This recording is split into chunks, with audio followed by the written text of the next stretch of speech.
My wife and I are blessed. We have 7 children, and we love them all. They're all our favorites. Each child we have is our favorites. And Beth was extremely special. She was kind, generous. She had like a really sweet and caring personality. She had this beautiful smile, like an inviting. She could make friends with basically any stranger on the street and get a smile or a laugh out of them. Beth was having a hard time sleeping for maybe 4, 5, or 6 weeks. And so we said, Beth, you should go to the doctor and get something to help you sleep. He said, okay, well, I'll try to give you something to lessen your anxiety, and it should help you sleep. Within 5 minutes, a 5-minute visit, he prescribed her Paxil. When I first saw Beth right after she went on the Paxil, she was different. Like, I felt like she was drugged. And by the 2nd or 3rd day, she's like, I don't know, I just don't feel right. You know, I feel strange in my skin. But after about 3 or 4 days, I remember that Beth was, at times, very different, like sullen, keeping to herself. My mom and her were having dinner, and she said she didn't have any real emotion. Like, she kind of felt emotionally numb. She was like a different person. Like, she just seemed like she was under the influence of something. She didn't seem like herself. She seemed like she was tripping out. I talked to her on the phone, and she told me she didn't want to be there. And I was like, why don't you want to be there? She's like, I just don't feel like myself. I just feel like crazy. I just don't feel right. I truly believe that she was hallucinating maybe and going in and out of this psychotic state at this point. It seemed like she was melting down, like emotionally. She was becoming worse every day.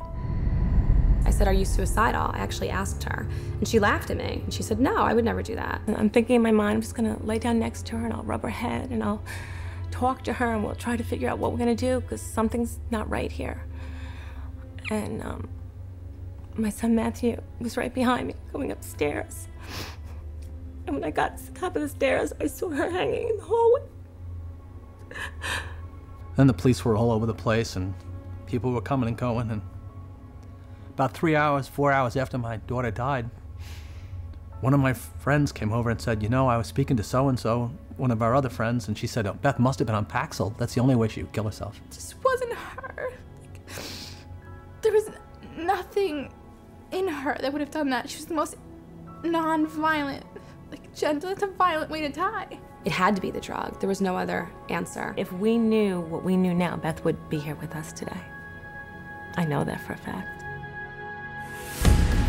Tragický príbeh Beth Winterovej je iba jeden z mnohých. Príbeh, ktorý sa opakuje všade, kde sú predpísané psychotropné lieky.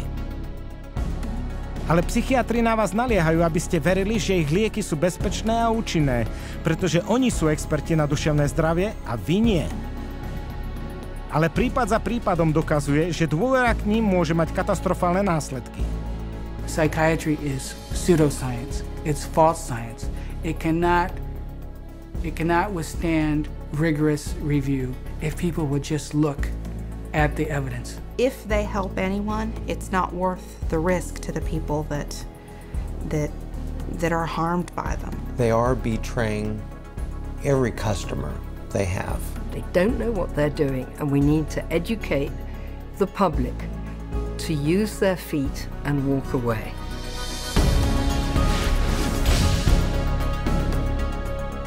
A ako môže byť verejnosť poučená? Uplatňovaním základného medicínskeho práva málo známeho pacientovi, no dobre známeho psychiatrom. We want to be able to present the patient with alternatives.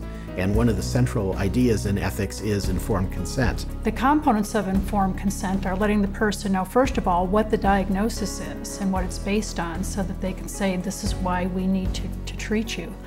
And secondly, what the treatment is. Every patient in the healthcare system has a right to informed consent. That is, they have a right to be told the risks and benefits of the treatment, the risks and benefits of alternative treatments, and the risks and benefits of no treatment at all. Patients should be totally informed, fully informed about every medication that the psychiatrist offers to them to take or says they should take. A štúdie potvrdzujú, že do verejnosti sa dostáva iba veľmi málo úplných a presných informácií o psychiatrických liekoch. Takže z čoho by pozostával úplný a presný informovaný súhlas s psychiatrickými liekmi? Títo medicínsky lekári a experti majú rozsiahle skúsenosti v danej oblasti. Ich prvý názor. Psychiatrické poruchy nie sú skutočné choroby vyžadujúce si lekárskú liečbu. It's true that there's no biological findings that really support any of these psychiatric diagnoses being medical illnesses. And the burden of proof really is the other way around. It's not that you have to prove that there is no biological science. The burden is on psychiatry to prove that there is. There's no blood test. There's no lab test. There's no X-ray. These are just clusters of behavior that a group of psychiatrists have voted that it's a disease. Can you imagine doctors having to have powwows to decide if a heart attack is a real disease or not?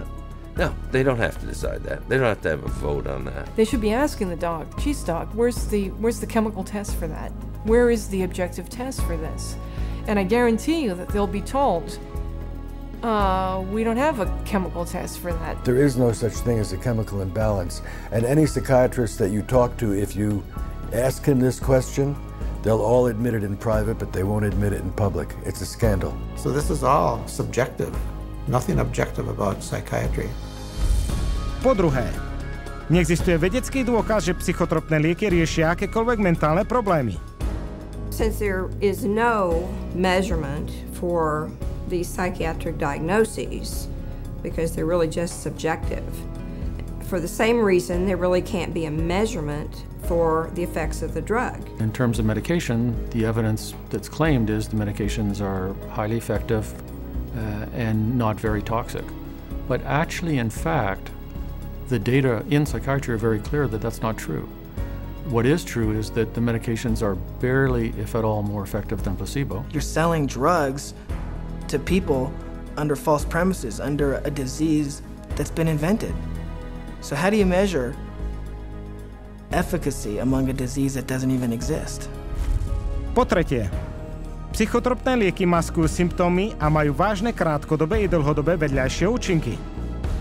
Whatever problem you're being treated for, whether it's depression, real or otherwise, or cardiovascular disease, medicating away the symptoms is not solving the problem. The patent medication gives the appearance of having helped because in the short term, it usually doesn't show the bad effects that are going to happen in the long term. So it's very deceptive. The longer the patient's on the medication, the worse the prognosis is. None of these medications hit precise targets. You begin accumulating all kinds of collateral damage. In other words, other organs in the body are actually harmed. So for the first time, we're seeing kids in grade school or middle school who have type 2 diabetes and who have the beginning stages of cardiovascular disease. So you see Parkinson's disease, you see tardive dyskinesias, you see other movement disorders. Is it true that we're now seeing a lot of deaths from psychiatric drugs? Absolutely yes. Po štvrté, psychotropné lieky môžu spôsobiť návyk a závislosť. One of the hallmarks of informed consent with psychiatric meds is you have to discuss the potential for addiction. The vast majority of psychiatric drugs create psychological and physical dependency. Most patients that I've seen that were on these drugs have difficulty getting off of them. It's rare for somebody to just be able to stop it without a problem. Po piaté, väčšinu mentálnych problémov spôsobujú skryté fyzické choroby. Many physical conditions can cause mental problems or what pose as psychiatric symptoms, but the psychiatrist, in the records I've reviewed, psychiatrist does not do an in-depth study of what could be causing the problem. And if the doctor isn't taking the time to find the cause of those symptoms, then unfortunately those symptoms may continue and there may be a serious underlying medical disorder that's being overlooked. The question is it better to treat depression with a drug, or is it better to treat depression by trying to figure out what caused the depression and working it out with the patient. Dehydration can make you exhibit symptoms of depression.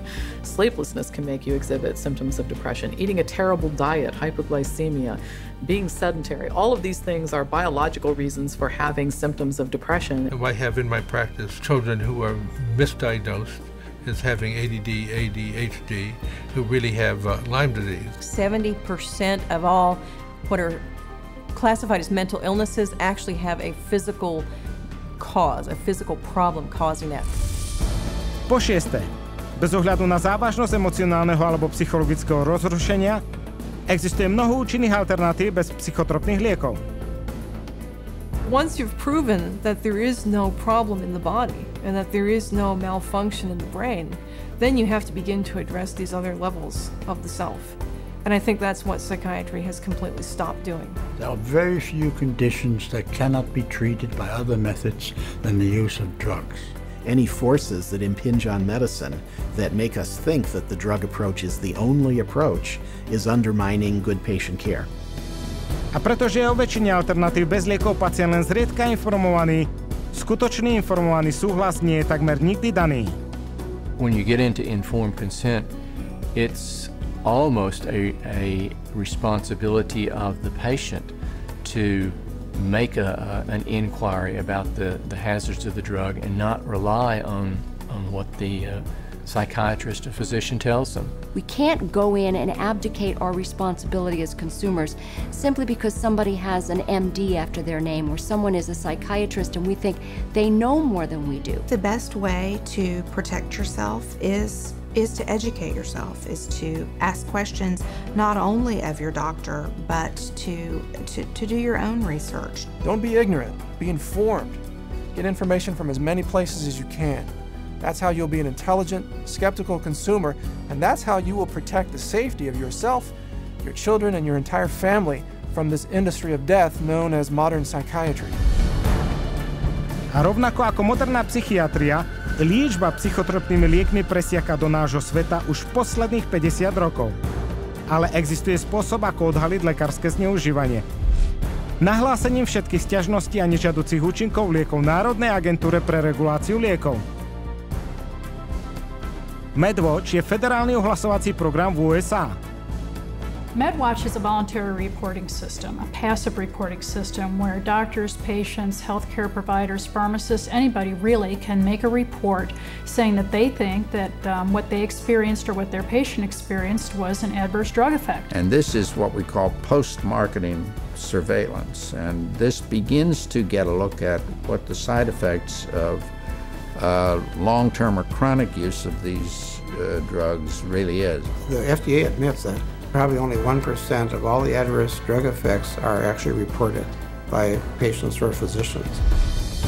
Iba vďaka takémuto ohlasovaniu všetkých nežiaducich reakcií na lieky je možné odhaliť plný rozsah hrôz s liečbami psychotropnými liekmi.